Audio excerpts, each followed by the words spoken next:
Ukraine the 18th of February.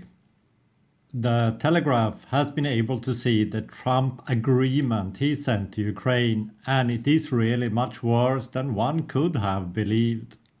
The first reports were that Trump wanted half of the $500 billion of rare earth minerals in Ukraine. It turns out he also wants 50% of all mineral extractions and/or oil gas and 50% of all values from any licenses to third parties in perpetuity. And nowhere are there any guarantees from the US for Ukraine. Ukraine has been invaded by the worst leader since Stalin or Hitler, and Trump is now trying to punish whom? Not Russia, where lifting sanctions is the talk of the town. He wants to punish Ukraine, which was attacked, and do it even worse than the Allies did against Germany after World War I. This is the leader of the USA, and it says all about him. The USA has given Ukraine $100 billion in aid. Europe has given $132 billion plus $100 billion extra, which has been promised but not yet allocated. For Ukraine, the question must be, would it be worse to be occupied by Russia or subjugated financially by the Trump administration? It really starts to become a tight race. Trump will talk with Putin and exploit Ukraine. Now isn't that lovely? How will the Republican Party react? Not at all is my guess, but who knows? EU leaders have meanwhile met in Paris, and while nothing concrete has emerged as of yet, we can imagine that talks are ongoing. UK Prime Minister Starmer has stated that the USA must provide a backstop regarding Ukrainian security. He seems to not realize that Trump is much closer to Putin than he ever will be to Ukraine. To contemplate that the USA will be there is a false goal situation, which likely would be worse to plan around than to plan that the USA will not be there. Well, they will try to exploit Ukraine. Trump will try to do that. I thought that was a poorly phrased comment by the UK Prime Minister. I expect EU leaders to continue to hold talks. Meanwhile, Denmark has set up a fund for rearmament, and I expect other European countries will follow. Sweden has already decided to increase its budget from 13 billion euros to 17 billion euros by 2028. Additional funds are likely to be added. What I would like to see EU leaders do is the following. Put in place a plan for a new defense collaboration. It will be needed no matter what. Also start talking about concentrating military production inside the EU, especially regarding capabilities. What cannot be produced within the EU, we should find external producers. That should not be the USA.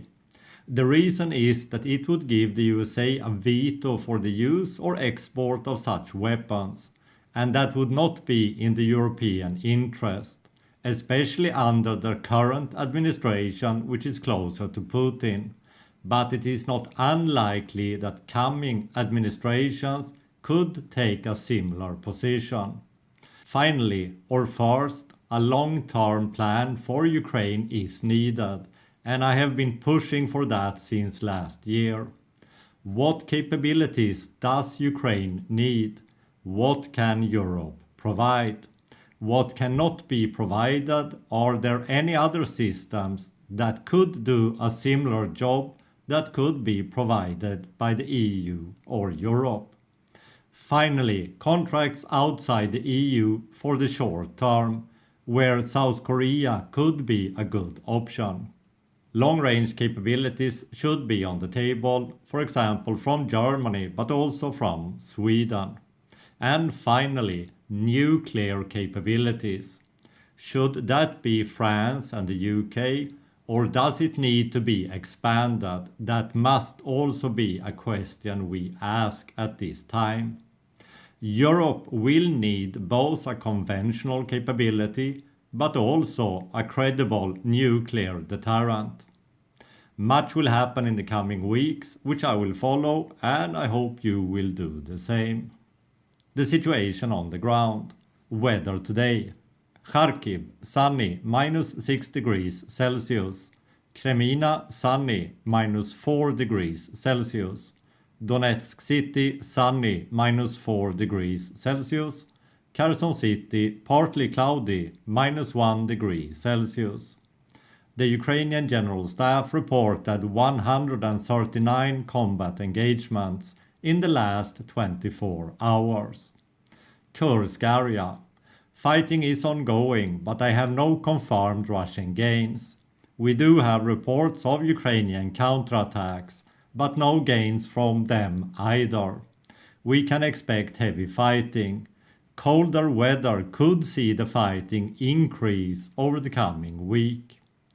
North of Kharkiv, limited fighting reported, no confirmed changes.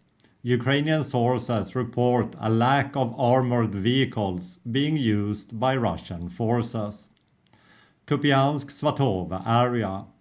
Russian forces have expanded their bridgehead north of Kupiansk.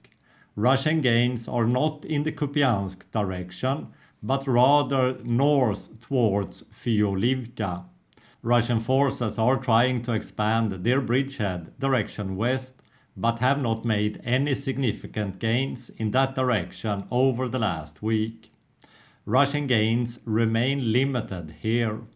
In other parts of this sector, no confirmed Russian gains. Russian attacks continue and are expected to continue over the coming weeks. Kremina area. Ongoing and heavy Russian attacks in this sector, no confirmed Russian gains. Over the last week, we have had some Russian gains, where Russian forces likely crossed the Cherobets River just south of Makivka, but they have not been able to expand that bridgehead since they crossed the river. We can expect ongoing fighting. Siversk salient, Bakhmut, Toretsk. At Siversk, ongoing Russian attacks somewhat increasing over the last week. I have no confirmed significant Russian gains here. We have had minor Russian gains reported in the general Bilohorivka area. I continue to assess the situation as stable for now. At Chasiv Yar, Russian attacks continue, but I have no significant Russian gains over the last week. We have reports that Russian forces are using civilian vehicles as troop transports. That would indicate a lack of armored infantry vehicles. We can expect ongoing fighting. While we have not had any significant Russian gains here over the last week, the tactical situation for Ukraine is problematic. At Toretsk, ongoing fighting, no major changes. We can expect ongoing fighting over the coming weeks. Reporting would indicate an ongoing dynamic battle. Pokrovsk sector, 55 Russian attacks reported. We have had limited Russian gains over the last week.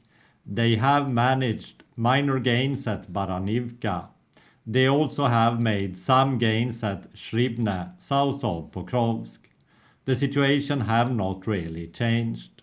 Russian gains continue to slow down. Ukraine is intermittently contesting the Russian initiative. Ulakli sector. Here we had significant Russian gains where they pushed towards Ulakli from the south. The Ukrainian salient east of Ulakli is now very vulnerable, and likely Ukrainian forces are pulling back or have already pulled back from that area. I expect Russia will take possession of this salient, but I do not expect that will give Russia any operational freedom.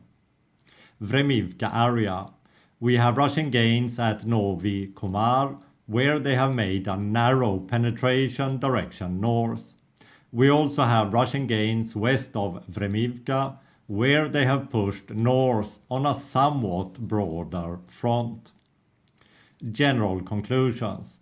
In general, the situation has not really changed. Russian gains of any significance have only been made west of Donetsk city, and it has been clear for some time that Ukraine would have to pull back from that salient. Except for that, Ukraine has mostly stalled Russian attacks, and we have seen only minor Russian gains. At Kursk, Russia is struggling to make any gains whatsoever, and Ukraine is conducting an active defense with local counterattacks. I do not expect the overall situation to change over the coming week. However, colder weather could give an increase in Russian attacks. But that would also mean that Ukrainian drones would be more effective as we have clearer weather. So it is not certain fighting will increase much above this level. I have no indications that the situation is about to change over the coming week. This will be my last report, and I have made my first report public, so concluding my reporting regarding Ukraine on YouTube.